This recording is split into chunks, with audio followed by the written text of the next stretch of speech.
کی جانب سے ثالث ممالک قطر اور مصر کی غزہ میں 7 ماہ کی جنگ بندی کی تجویز پر رضامندی کے اظہار کے باوجود جارحیت پسند اسرائیل نے ڈھٹائی کا مظاہرہ کرتے ہوئے رفح پر فضائی حملوں کا آغاز کر دیا ہے۔ صہیونی فوجی ترجمان نے کہا کہ جنوبی غزہ کے علاقے رفح کے مشرق میں فوجی کارروائی شروع کر دی گئی ہے۔ غزہ جنگ کے معاملے پر امریکی یونیورسٹیز میں طلبہ کا احتجاج جاری ہے۔ اب تک 2000 سے زائد طلبہ گرفتار ہو چکے ہیں۔ اسرائیلی فوج کی غزہ پر جارحیت کا سلسلہ جاری ہے۔ غزہ پر اسرائیلی حملوں میں مزید 20 فلسطینی شہید جبکہ درجنوں زخمی ہو گئے۔ اسرائیلی فوج نے رفح کراسنگ کا آپریشن کنٹرول حاصل کر لیا ہے۔ اسرائیلی فورسز رفح کے مخصوص علاقوں میں آپریشن کر رہی ہیں۔ 15 لاکھ اس وقت فلسطینی پناہ لے رہے ہیں ایک چھوٹے سے خطے میں۔ اب یہ خبر آئی ہے کہ رفح کراسنگ پر اسرائیل کا قبضہ مکمل ہو گیا ہے۔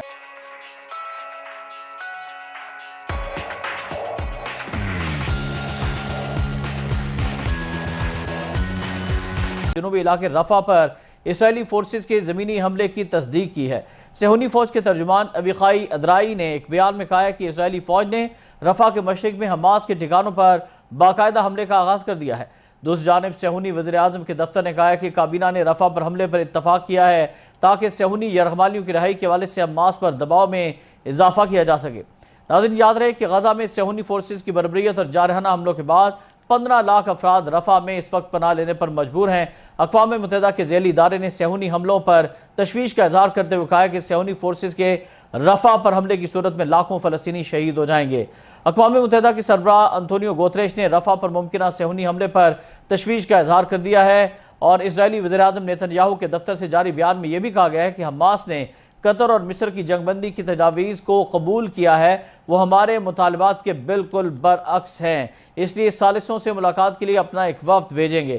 بیان میں مزید کہا گیا ہے کہ ملک کی جنگی کابینہ نے رفح پر فوجی آپریشن جاری رکھنے کی منظوری دے دی ہے، جس پر عمل درآمد کے لیے پناہ گزین فلسطینیوں کو فوری طور پر علاقہ خالی کرنے کو کہا گیا ہے۔ ادھر حماس کی جانب سے ثالث ممالک قطر اور مصر کی غزہ میں 7 ماہ کی جنگ بندی کی تجویز پر رضامندی کے اظہار کے باوجود اسرائیلی ڈھٹائی جاری ہے، رفح پر حملے جاری ہیں اور نیتن یاہو کی جانب سے دھمکیوں کا سلسلہ شروع کیا جا چکا ہے اور رفح کراسنگ پر یہودی فوج نے قبضہ کر لیا ہے، جس کی تصدیق الجزیرہ ٹی وی نے بھی اپنی رپورٹس میں کر دی ہے۔ اسرائیلی فوج نے شب بھر رفح پر فضائی حملے جاری رکھے، جس کے نتیجے میں اب تک کی اطلاعات کے مطابق 12 فلسطینی شہید اور درجنوں زخمی ہو چکے ہیں۔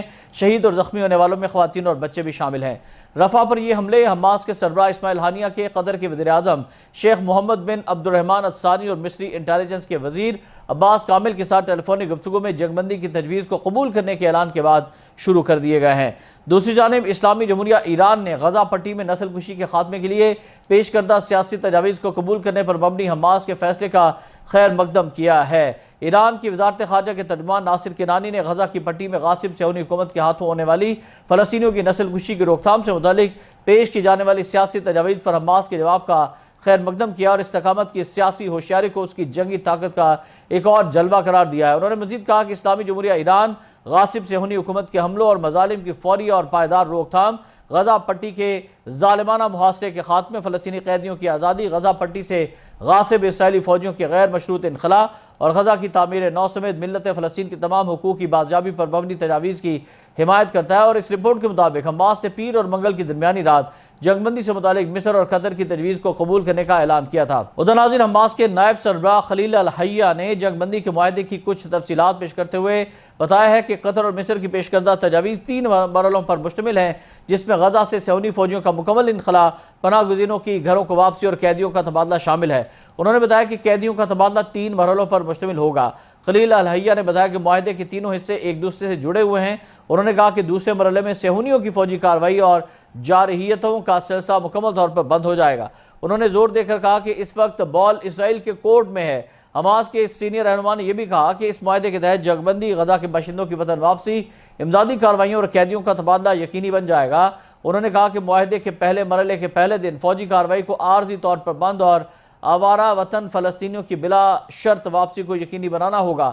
حماس کے نائب سربراہ نے زور دے کر کہا کہ اس معاہدے کے پہلے مرحلے کے تحت اسرائیلی فوج کو غزہ پٹی کے مضافاتی علاقوں تک پسپائی اختیار کرنا ہوگی۔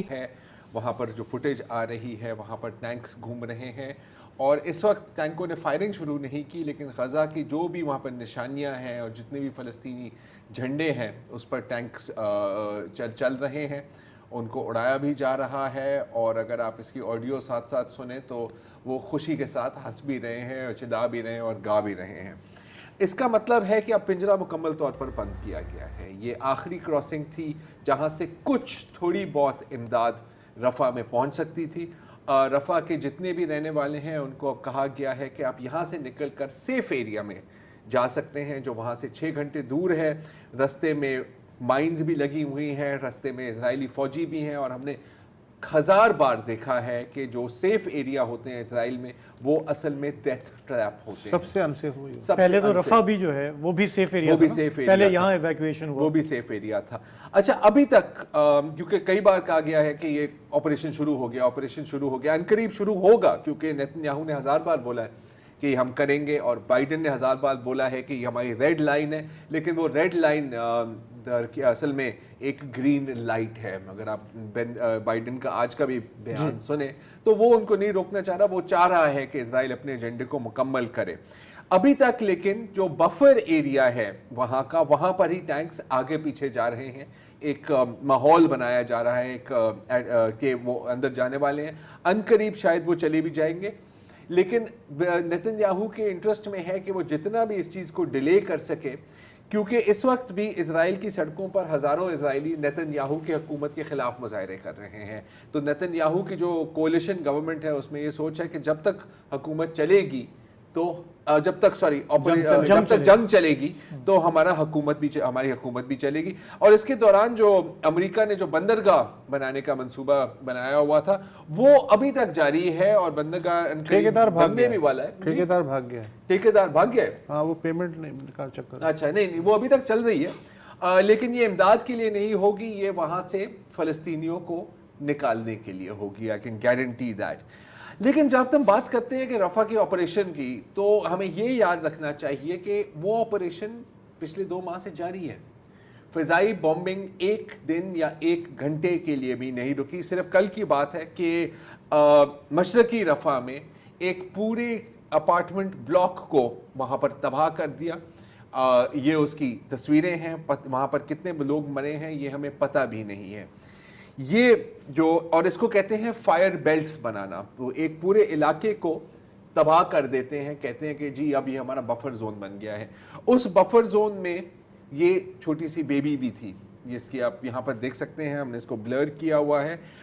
اس کو کرٹیکل انجریز ہیں، پورے جسم اس کا جلا ہوا ہے، ہمیں نہیں پتہ کہ اس کی جان بچ سکتی ہے یا نہیں بچ سکتی۔ ابھی اس شو سے تھوڑی دیر پہلے ہی یہ خبر آئی ہے کہ یہ جو بچی ہے، ہانی کشتہ نام ہے اس کا، 7 ماہ عمر تھی اس کی، اور لیٹسٹ اسرائیلی اسٹرائکس میں یہ شہید ہوئی ہیں، اور ان کے دونوں والدین پچھلے ماہ اسرائیلی بمباری میں شہید ہوئے تھے۔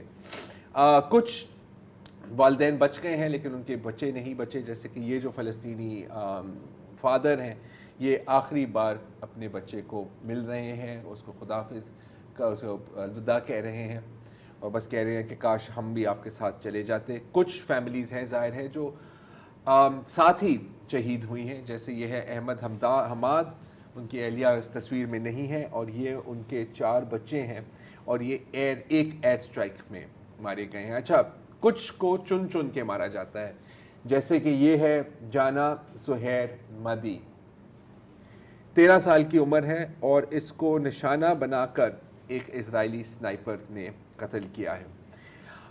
یہ جو آخری ویڈیو ہے اس کو دیکھنا بہت مشکل ہے، جب آپ پہلی دفعہ اس کو دیکھتے ہیں تو ایسے لگتا ہے کہ یہ کسی دسترخوان سے امداد اٹھائی جا رہی ہے۔